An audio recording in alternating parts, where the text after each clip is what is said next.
mutakuja transformer, mutakuja une nouvelle police. Haiko vile? Nakosi? Bokoya lokola police ya 2024 était. Eza bongo te? Bokoya lokola police ya 2025, police ya Afrika. Police ya peuple congolais. Po ezalaki muke mutamoni tenir la police. Mbang. Bona nini? Po confiance ezalaki. Trakaseri ezalaki. Mais trakaseri wane utaki ekolo epa ya bakonzi.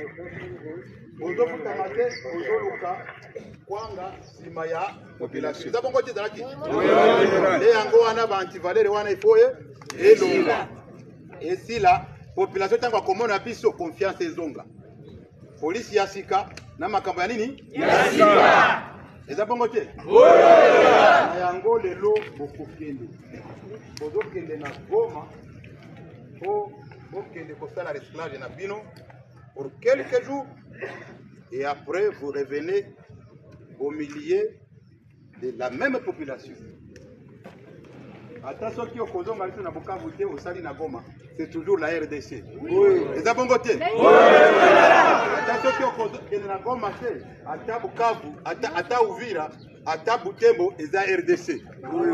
Le plus important est que osala musala na ndenge elo ngami.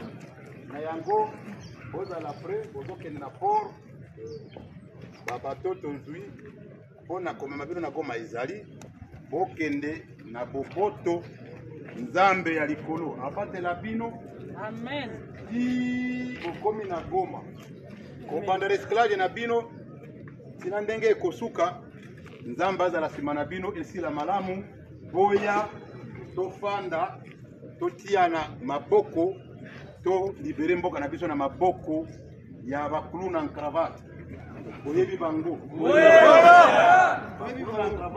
Bana na bango baza na poto, bana na yo vous en avez bien. Maintenant nous disons c'est fini. Un policier, un militaire, ce sont des cadres aussi.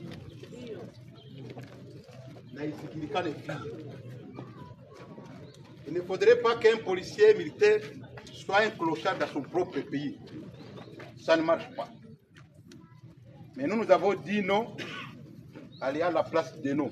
Et nous avons pris le courage, AFCM 23, de dire que nous allons barrer la route à Tshisekedi et ses acolytes. Tous ceux qui les accompagnent. Nous avons dit non. Et c'est ce que nous sommes en train de faire. Le boulot, le voici. Bukavu est libéré. Et on va libérer d'autres coins, si cela est nécessaire. Parce qu'il y a d'autres compatriotes, d'autres Congolais qui sont au-delà de Bukavu, mais qui souffrent comme les Bukaviens souffraient avant qu'on arrive ici. On n'est pas de bisous. Nabo, il faut tout libérer. Maintenant, nous allons libérer d'autres coins avec vous. Et vous allez servir comme modèle. 2024, et qu'il y a un peu. C'est bon côté. Na suki wana na sengi na bino esika bokei, soyez dans l'unité, dans l'amour. Ce qui a détruit la RDC, c'est le tribalisme, la xénophobie, le népotisme, le clientélisme, et j'en passe. Voyez bien, bien. Oyo apona abota makasaya awa azate. Oyo apona abota mamurega mukongo mushi azate. Nakosi? Nzambe apona obota manayo mukongo. Esili. Okokoleza nzambe?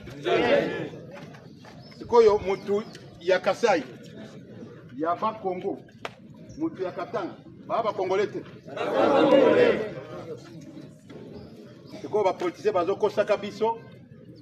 Oh, mboka balingi ba memango. Depuis baloba mboka ezolinga emema. Ça fait 30 ans. Na ibite bino na kati na bino boza na kati ba OPJ.